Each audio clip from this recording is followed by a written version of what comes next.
Sanctum Mysteries.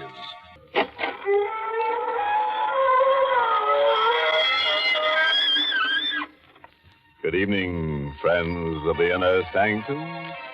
This is your host, inviting you through the gory portals of the squeaking door for another soiree with some super-duper supernatural personality. And if you've never met a super-duper supernatural personality, aren't you the lucky one? Because they're devitalized people, usually somewhat dead, with transparent complexions and morbid imaginations. Would you like to become one? You won't have to worry about the high cost of living. And you'll never have to worry about dying, because once you're dead, that little matter will take care of itself. But, why don't I become one? I've got news for you. I am.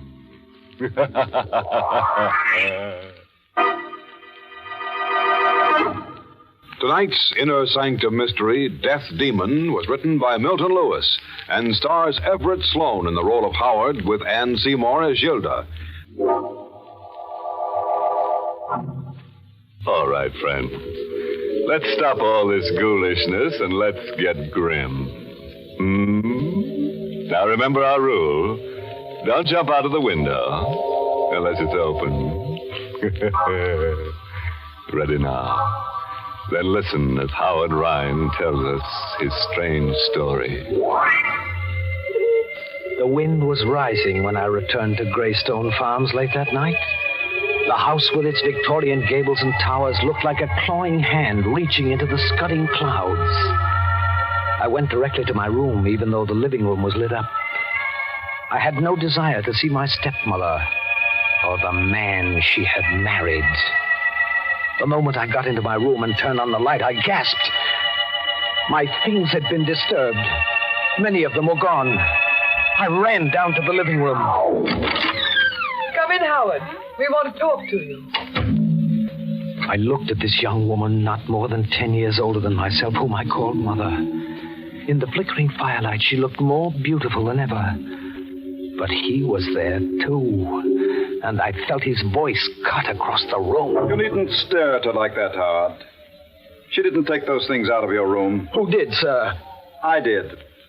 Please stop this absurd trick of calling me sir. Do you like it or not? I'm your stepfather. I'm sorry, sir, but my manner of addressing you is the politest I could think of. Please, Howard. Where are the things you took out of my room, sir? Here. You had no right to take them. I told him to. You? For your own good, Howard. We were worried about you. Were you really? You've been ill. You know what the doctor said. And what we found in your room justified all our fears. How long have you been reading these horrid books? Ever since my father was murdered. What do you expect to get out of them? Perhaps, sir, I expected to find some way of reaching my father. You know that's nonsense. Is it? Books on witchcraft, necromancy, morbid rubbish. I gave you credit for more intelligence, Howard. This brooding about your father might destroy your mind. And why should you care about that, Mother? Because, well, I'm fond of you, Howard. I'm not your real mother, I know, but I tried to be one to you when your father was alive. I want to help you now. Help? Then why don't you try to find out who murdered my father 2 years ago? The police are doing everything they can. Do you think I've stopped trying? Yes, Mother. I don't believe you even care who murdered your former husband.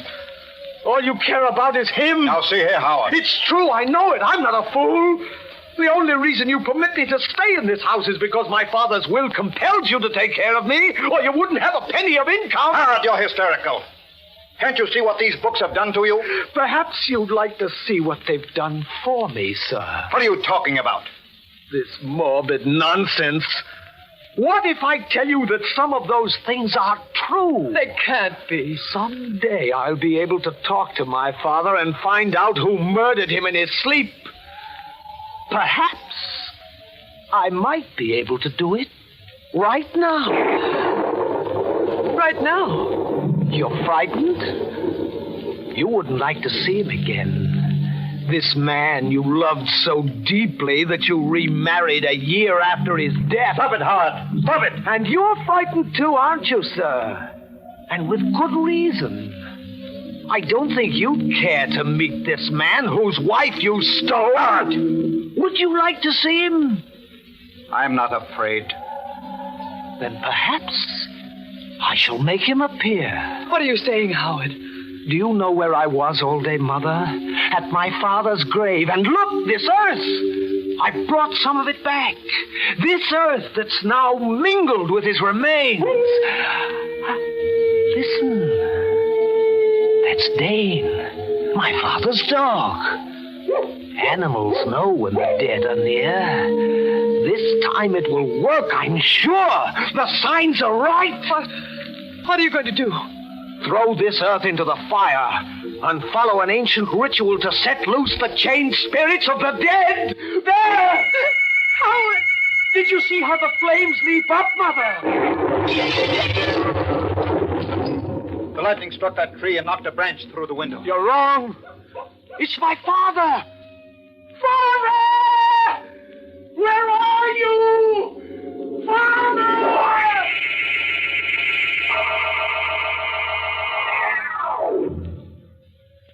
They didn't believe me. But I knew that at that moment my father came back to this earth. They were terrified, both of them, though they tried not to show it. That night I went to my room, listened to the storm howl itself out. But there was no further sign of my father. I must have slept, perhaps dreamed, because I heard a voice I hadn't heard in 2 years. I recognized it, still thick with the accent he had acquired from his boyhood in Europe. My son, wake up and find the person who murdered me. Wake up, my son, wake up.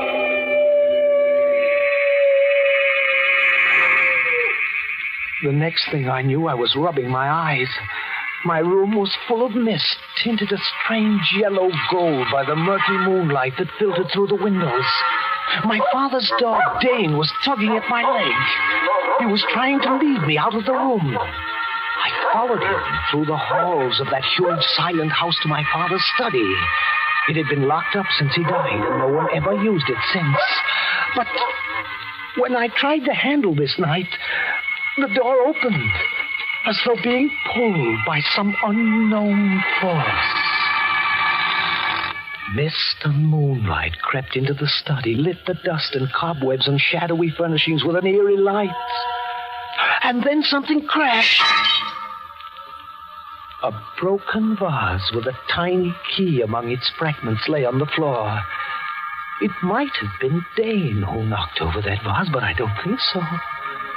I picked up the key. The moment I had it in my hand, I remembered a scene from my childhood. I had secretly observed my father remove a book from one of the cases, take out this tiny key, and open a hidden panel in the bookcase. Like a man in a dream, I repeated the action. I removed the book, and there was the secret panel. I opened it with the key. There was nothing in it but a few large notebooks. I took them out, opened one, and by the flickering yellow light of my match, my father came back to me. In this journal, I record thoughts that, if they remain unexpressed, might drive me mad. I know now that my wife, Gilda, is seeing another man. I know his name. Dale Barton.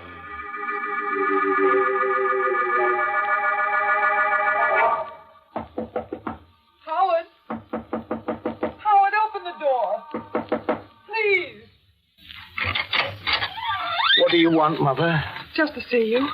I've been worried about you. Really? Why? You've been locked in this room for the last 2 days. Here, I have brought you some food. Thank you. Where is your husband? He had to drive to town. Howard, you can't go on like this. You love him very much, don't you? I wouldn't have married him if I didn't. You love him more than you love my father? Please, there's no point in discussing this. Your father's dead, and that's all past. Not quite dead. In fact, he's very close to us at this moment. Close? Yes. So close that he can reach out and touch you. Howard, let go of my hand. You don't believe me, Mother. This is all nonsense. Is it?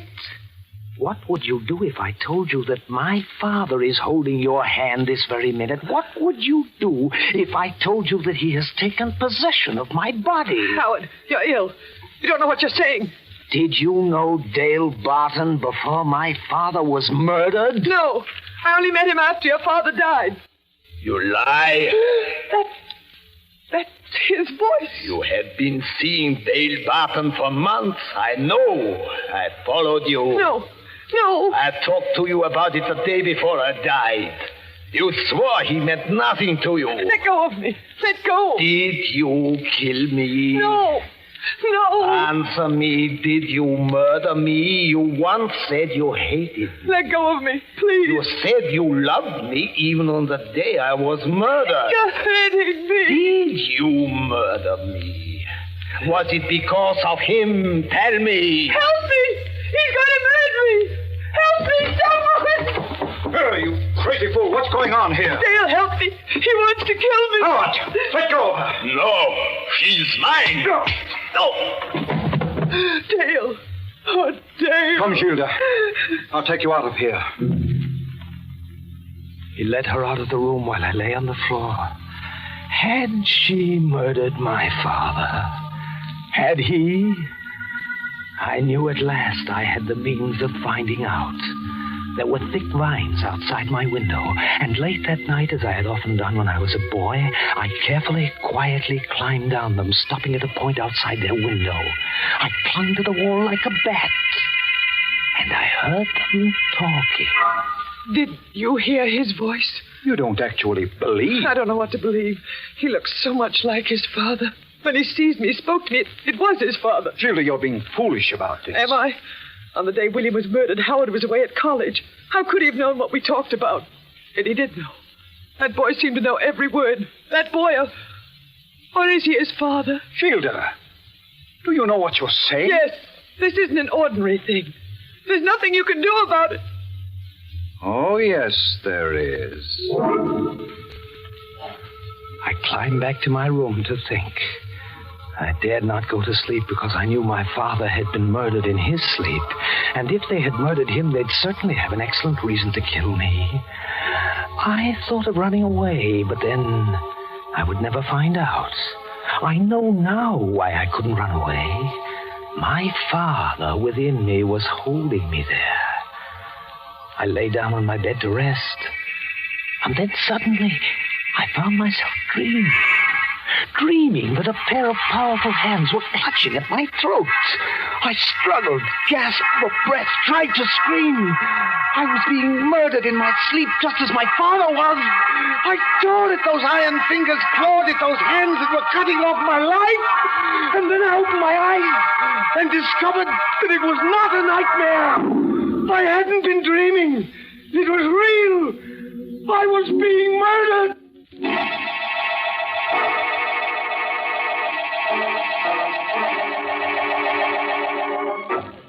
You are listening to Inner Sanctum. Well, friends, your breathing spell is over.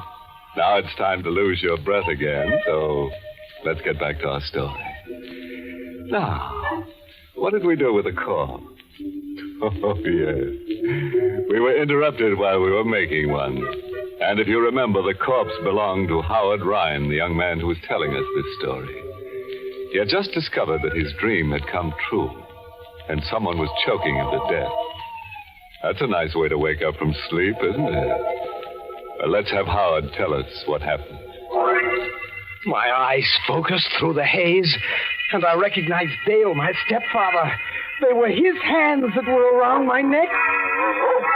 Suddenly, suddenly I heard Dane bark, and the door flew open, and like a writhing cannon shell, the dog flew through the air at the throat of my stepfather. A moment later, I felt his hands release me as he shouted. Stop it! Don't walk hard! You'll kill me! I'll kill you! For a moment, I did nothing. I knew I wanted him to die, but I still wasn't sure if he had killed my father. I suppose I was a fool, but I yelled, Yes. Dane, stop it! Down, Dane, down! Here, Dane, come here. What? Who opened the door? I want to get out of here. Not yet. Why? Are you going to turn that dog loose on me again? Perhaps.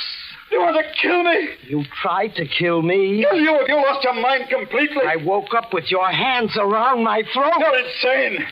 I was trying to pick you up from the floor. You're lying! I'm not. I heard you moaning and screaming, and I came up to see what was wrong. I found you on the floor. You were having a nightmare. Was I? Of course. Why should I want to kill you? Because I may find out how you murdered my father.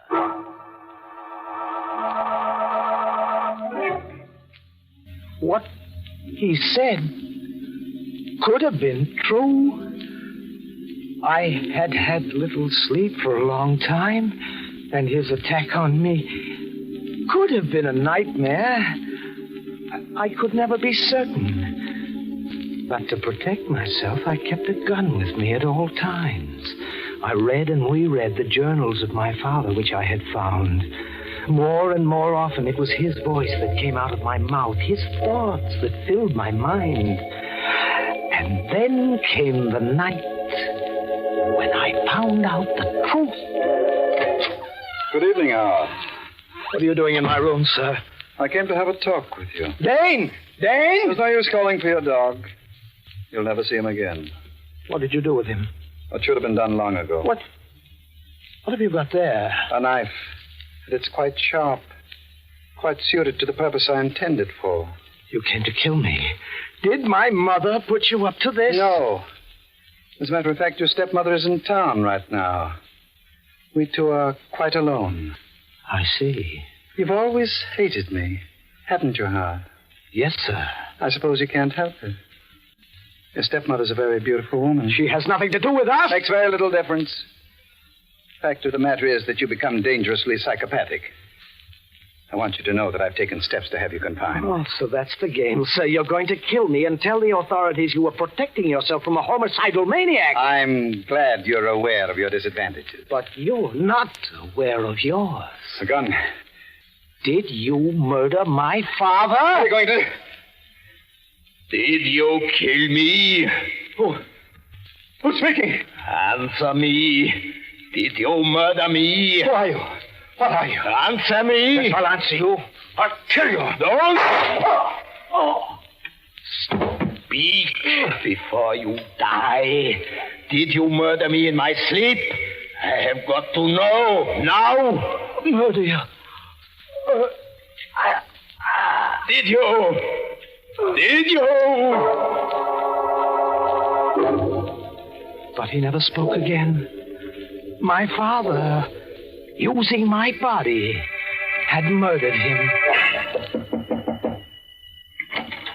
Howard, have you seen Dale? Yes, Mother. Where is he?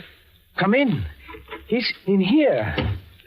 Howard, you murdered him. Yes, when he tried to throw that knife at me, you see, he still has it in his hand. Howard. Don't try to get away. Let me out of here. No, Mother.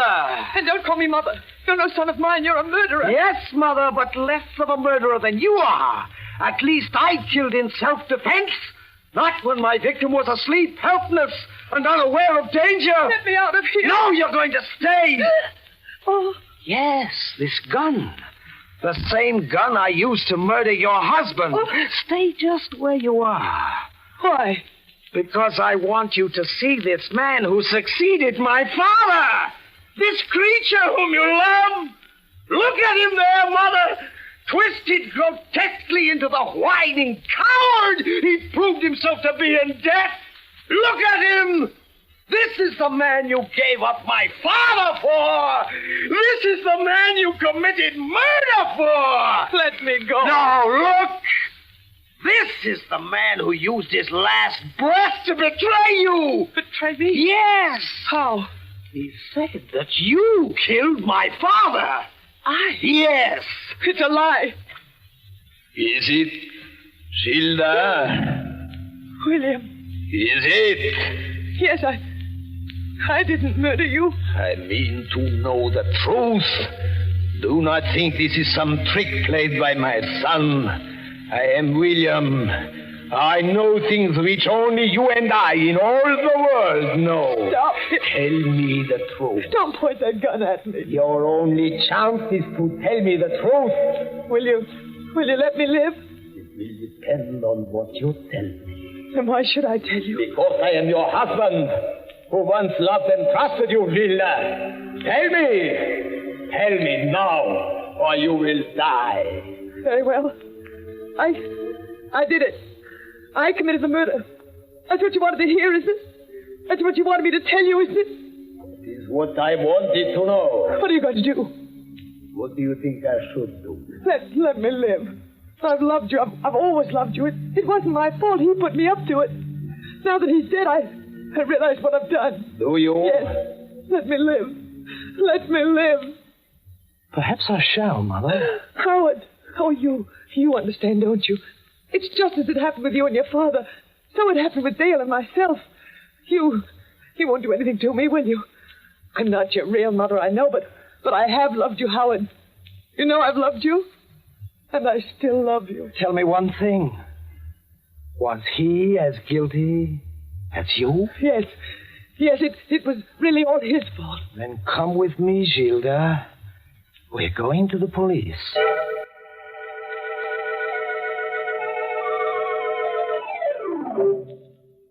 And that's what happened, Inspector. She finally confessed. And I brought her here. Have you anything to say, ma'am? Yes, Inspector. Well? Everything I told my stepson, every word of my confession was a lie. Mother! This boy's insane. He's been out of his mind ever since his father was murdered.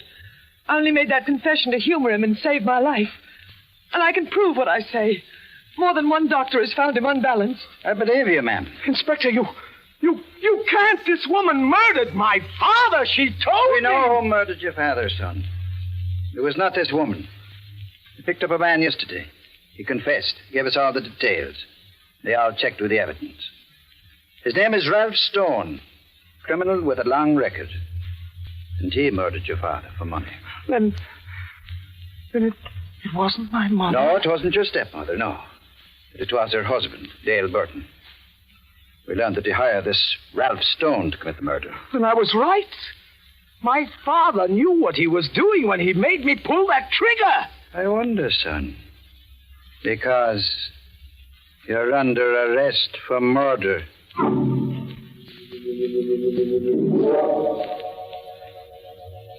I kept telling them that I didn't murder Dale Barton. I didn't pull that trigger. It was my father who murdered him. They don't believe me. But it has to be right, you see. How could Father have known Dale was guilty without supernatural knowledge? My father still lives inside of me. And sometimes he talks.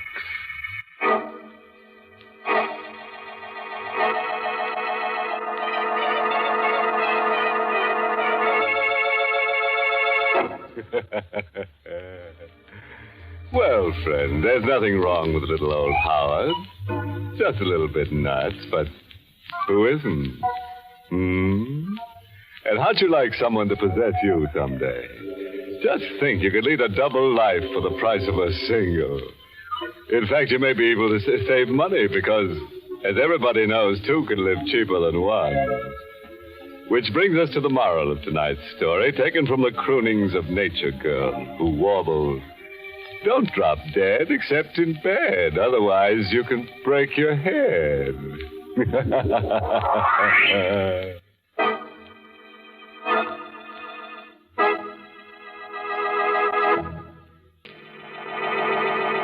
Well, it's time to close that squeaking door for another 7-day rest. Until next week at this time, when another Inner Sanctum mystery directed by Hyman Brown. See us next Monday, friends, and we guarantee to scramble you some, too. Until then, good night. Pleasant dreams.